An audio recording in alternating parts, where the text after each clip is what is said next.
With the first game of the Browns preseason in the books, I thought we would check out some winners and losers from Jacksonville stemming from the game. Now, we have done winners and losers throughout the entire offseason, and it never really felt like you were maybe that big of a winner or that big of a loser from OTAs to minicamp to training camp. But when it's real football, right, when it's against another team, it does feel like it's carrying some more weight. So I've got 5 winners and losers.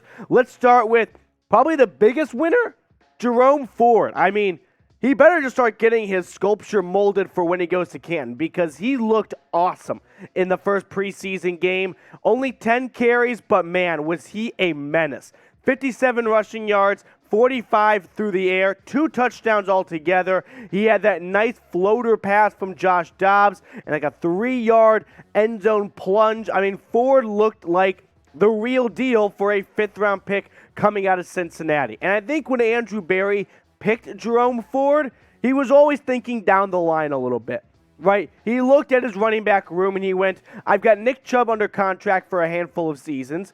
And after that, everyone's contract is essentially expiring after this season. Let's plan ahead a little bit. And Ford right now, I know it's just one preseason game, and I'm overreacting a little bit, kind of getting caught up in it, but he definitely looks like he is on a path to be the RB2 for this season and be that complimentary back to Nick Chubb, who you know is going to be with the Browns very, very likely after getting the extension last year, next year. But now that I've given my biggest winner from the first preseason game, I invite you all to weigh in for me down in the comment section below.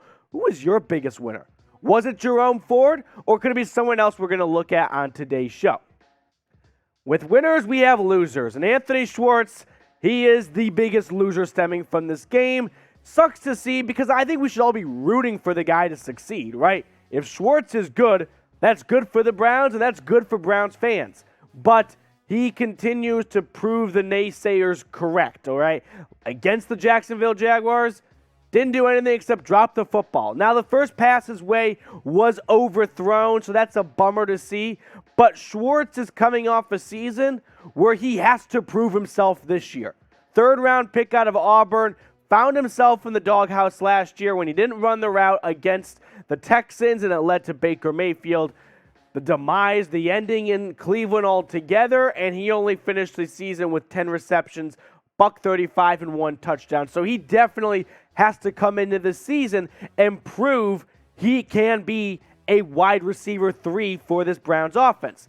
Now, when it comes to preseason reactions, I wouldn't say take it with a grain of salt. It's not OTAs, it's not minicamp, but it's not the regular season. So all I'm going to say is, if you want to be out on Anthony Schwartz, I'm not going to argue with you on that front very much. But don't let one bad preseason quarter, not even like a whole game, just 2 series, 3 series with Deshaun Watson be the reason where you had, all right, I'm done with this guy now, right? That's what preseason's for, to kind of work out of these kinks and get back into regular season mode here. So I'd rather him make these mistakes in the preseason than in the regular season. Now, this is week 1 of the Panthers game.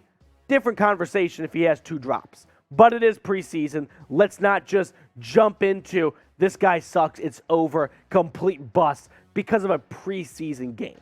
Before we get to the rest of the winners and losers, we are in a sub-battle here at Chat Sports with our Ravens channel, run by the guy who I sit next to, Jeremy Chuggs. And we've got a good lead so far in the month of August, but it's not big enough for how much I hate the Crows. So if you hate the Ravens, or if you're looking for free daily Browns YouTube coverage, click on that subscribe button down below.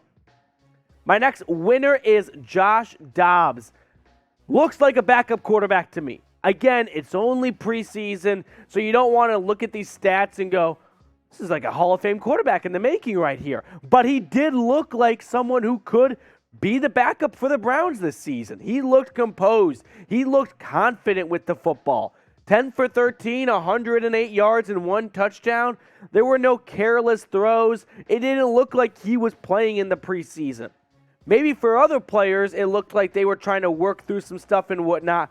But for him, it looked like he was rocking and rolling, and he was not having any issues trying to get into a rhythm. I liked what I saw out of Dobbs, and he has to have a good preseason to show Andrew Berry if/when a Deshaun Watson suspension comes, I can back up Jacoby Brissett.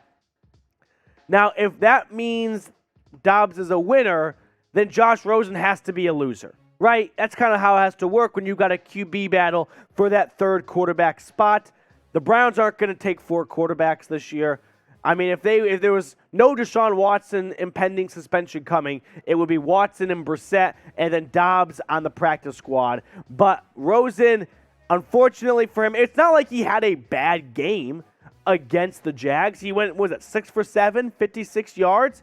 Fine numbers for a guy who comes in the fourth quarter and works with the third string offense and whatnot. But ultimately, Dobbs outshined and outperformed Rosen, and those two are in a battle to get that last QB spot on this roster. So it just means one of them has to be a loser. Now, with that in mind, who was your week 1 loser? I'm not going to have Deshaun Watson as a loser on this video because I don't think you can really be a big loser when you only throw 5 passes and 3 of them were dropped. You know what I mean? Like, sure, he had a bad overthrow in the first play. That sucked to see, but it's also preseason. I'm not going to react too strongly to that. But let me know who your biggest loser from the first week of preseason was down in the comment section. Final player, it is Martin Emerson, number 23, the rookie out of Mississippi State, who, I mean, I was a little guilty of it too.